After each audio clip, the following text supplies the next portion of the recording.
We're in the storage room at the National Museum of Asian Art. We have in front of us 3 rank badges, these beautiful embroidered insignia that signified one's rank. In the Qing dynasty, when these were made, there were military officials and civil officials. Civil officials were marked with birds, and both military and civil had 9 ranks to climb. The crane is the top, and each rank has its own bird or its own animal. These immediately communicated one's status. When a person is captured in an official commemorative portrait or one that could be used for ancestral worship, they will be wearing the clothing of their highest rank. People were very proud of the rank they had achieved, since it meant passing very competitive exams. And successive exams to get to the top. And then they get awarded a degree and they get a rank, but they have to pay for their own rank badge. And these do not look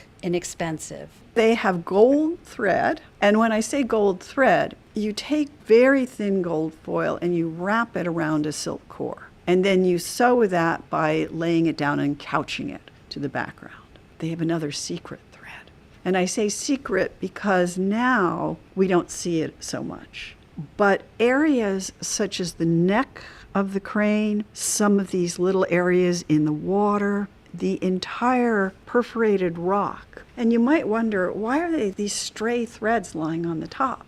It's because the entire rock had peacock feather filament threads. They would take the peacock feather, they would pull off the iridescent filaments, hand wrap a silk thread with that filament, and then they would couch it in place. So you have these brilliant colors, the gold thread, the iridescence from the peacock feathers. I'm imagining an assembly at the court. It would have been dazzling. It's making me realize that these are for an individual's robe, but they also have this very powerful cumulative effect when seen in groups. And each one represents the emperor. So there is a red circle in all of the badges, and that is a sun. The sun is always red in Chinese culture. Red is a very auspicious color. So then that becomes the emperor. The civil official is represented by his insignia, his crane, and the crane is looking at and paying respect to the emperor here. Then when he's standing in court, he's also physically paying attention to the emperor. And since you had to make your own badge, there are certain things that have to be there, such as mountains, and in this case, a perforated scholar's rock standing for the middle peak. So that's a convention that there are going to be water and mountains, which are representing the terrestrial world. It's the Chinese Empire, but it's beyond, it's the world.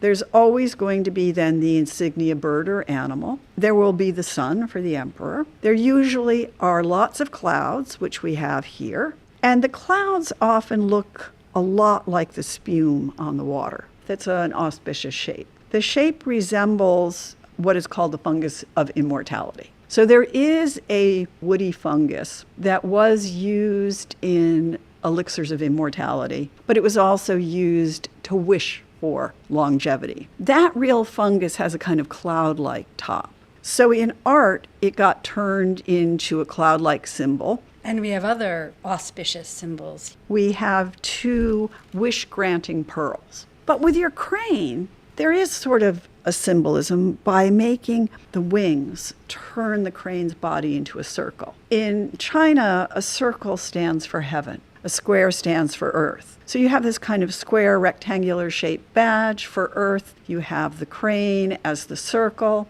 and then you have man, the wearer of the robe. So in a way you have the entire universe. And Exactly. We could say that of the Scholar's Rock as well. So there's a whole cosmic dimension to Scholar's Rocks.